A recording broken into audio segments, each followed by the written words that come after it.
Adventure on Pipeman on W4CY Radio.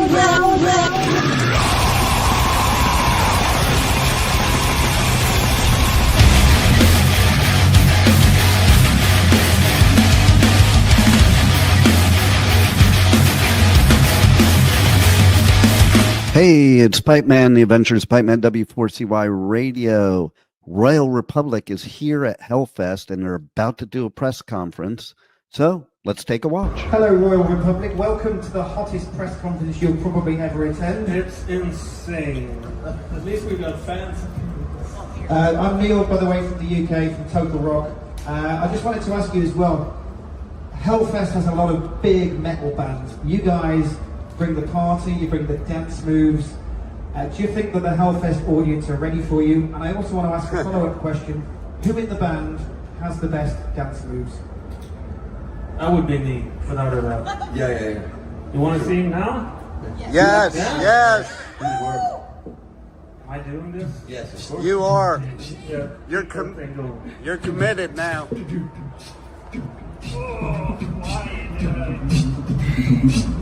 Yeah, I can't keep a beat that long. All right. I need a beat. Okay.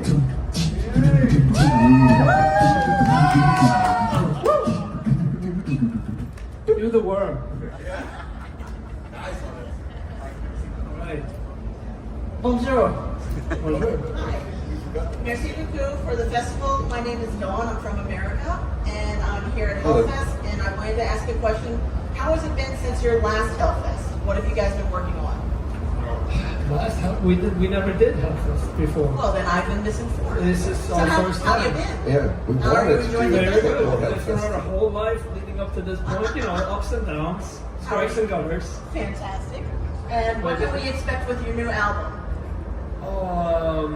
We don't know yet. No, we have there no is- idea. There is no new album, right? Or did I miss out on this? No. But we have a new single out called Venus from Shocking Loop. It's a cover. It's a good cover. We don't really know what to expect. That's the funny thing about being in this band. It's like everybody expects us to have this grand plan, but we're just kind of motoring along and putting the track in front of the train as we go.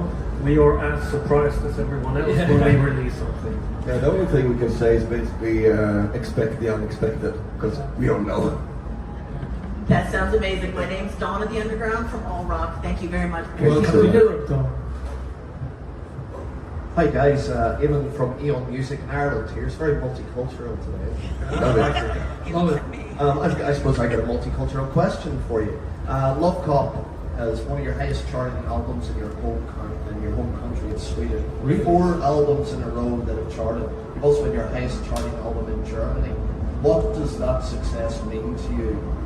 How come no one tells us these things? That sounds awesome. I need to work for your label. I feel it. There's our label exec. What the fuck? Like the current label exec, not the exec. Keep the success away from the band. It'll make them work harder. Yeah. It's like you have to do better. I guess they want us to do better all the time. But we can see it in the ticket sales and the people that show up and the streaming revenue. That was a joke. But We can almost buy it ourselves as cheeseburger now. yeah, it's good. Yeah, we love it. I love every step forward, and I also love the steps back, especially You when I said step that before. What do you mean by that? the thing that happened in 2020 that nobody wants to talk about. Okay.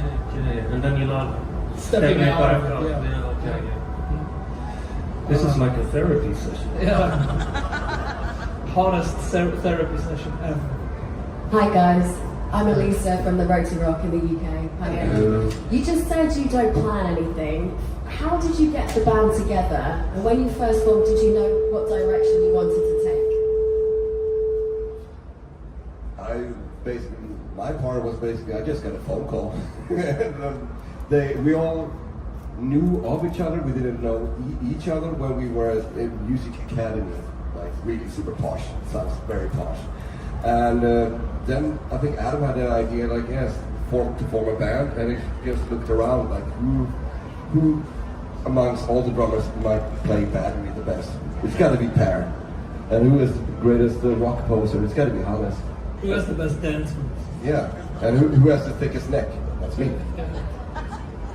No, we started, like Adam wanted to start a band, so he quit the university, and then he went back to the university like 6 months later and said, okay, do you want to be in the band? Do you want to be in the band? Do you want to be in the band? And that's kind of how it started. Yeah, that's what it was. We didn't know each other. It was really weird, actually. Looking back, the first couple of rehearsals, it was just like we played a couple of songs, and then there was silence. Yeah.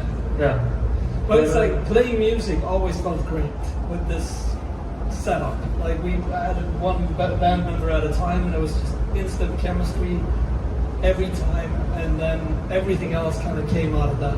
I mean, obviously now we've known each other for a long time, been through some stuff together. Yeah, it's like a second family nowadays. Yeah. With, you know, with all the nice stuff and the bad stuff. Thank you. I do have one question. You said about music academy, because in Sweden, when you are young, it's really easy to learn music, play, have some space, etc., etc. And last year we were talking with Edith from Bluesfields, and she said that things have evolved in the wrong way. Do you have more information about that? What do you think also about that? Because Sweden was a really strong country, pushing young talents to really make it as a living after that. I think there is some with the people in place in Swedish government right now. There is some cutting back on the whole cultural education thing, which is obviously very sad, and there's a lot of people being very frustrated about this, us included, I guess, or at least. Because we all started in that school. You know, I started playing drums when I was 8 years old. Somebody said, "Hey, what do you want to play?" And then you could go and or do you want to play an instrument? And I said, drums. Yeah, and it was free for all. I started playing classical piano, and you were just on your way. So. Yeah, and it's really sad that that disappears, because all of the successful musicians from Sweden went through that same education system. So yeah, I think she's onto something. It is a little, it's sad. And I heard Lisa Nilsson, that's a Swedish artist that sings in Swedish. But she says, you know, when you start cutting back on culture, you're also like starting cutting back on mental health, because a lot of people like use music to, and we hear that a lot too. Like, we never thought this band would mean anything to anybody, you know, singing about underwear and making silly puns about, you know, innuendos and stuff. But people come up to us all the time and say like, hey, you really helped me get through some tough times. And I think that's something that, you know, you're investing not just in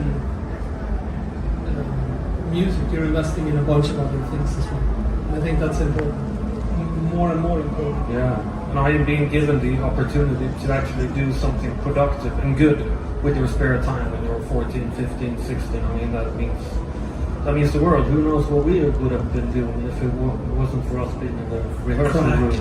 Crack cocaine. Smashing windows. Playing Bondi. Yeah.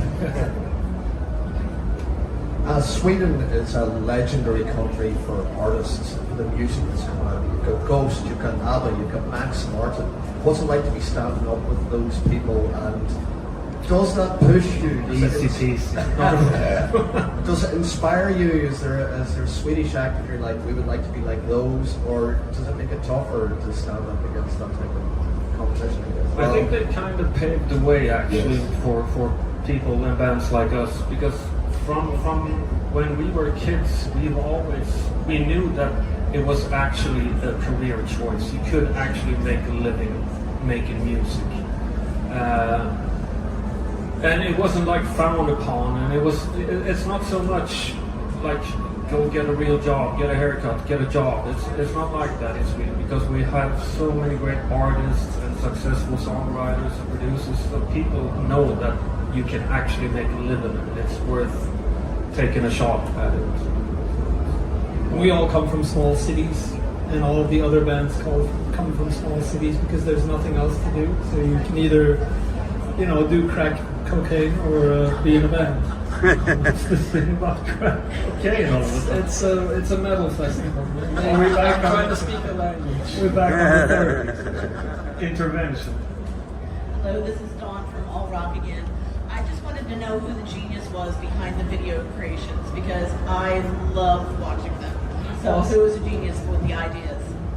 We're talking about Venus. That was basically, we had the song first, and then Adam called us, the rest of the band. We had a band meeting, and it's like, to be able to make some sort of success with the song, we need movie material nowadays. It doesn't cut it anymore with just releasing a song. Everybody like, yeah, we do. And then we just tried to figure out, just brainstorming. And then we came up with like, what about corpse paint? We haven't done that before, so let's give that a go. And what about a love story with corpse paint? Now we're talking, now we're cooking. And it just kind of like naturally evolved, and basically we kind of had the script done on the morning when we started shooting. So, and it's a lot of improvisation as well. It was, as always, a tight budget and on a tight time schedule. So, but we were super happy with the result as well. Absolutely amazing.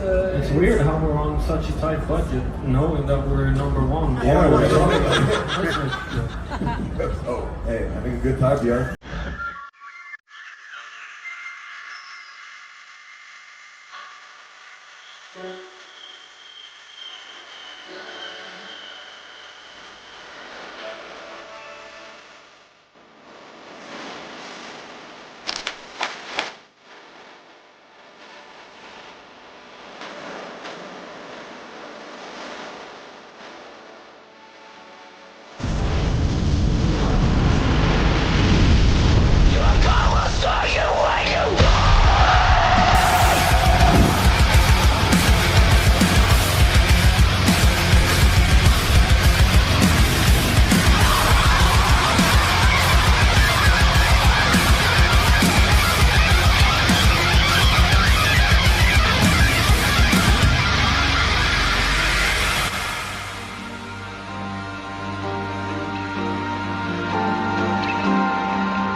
Thank you for listening to the Adventures of Pipeman on W4CY Radio.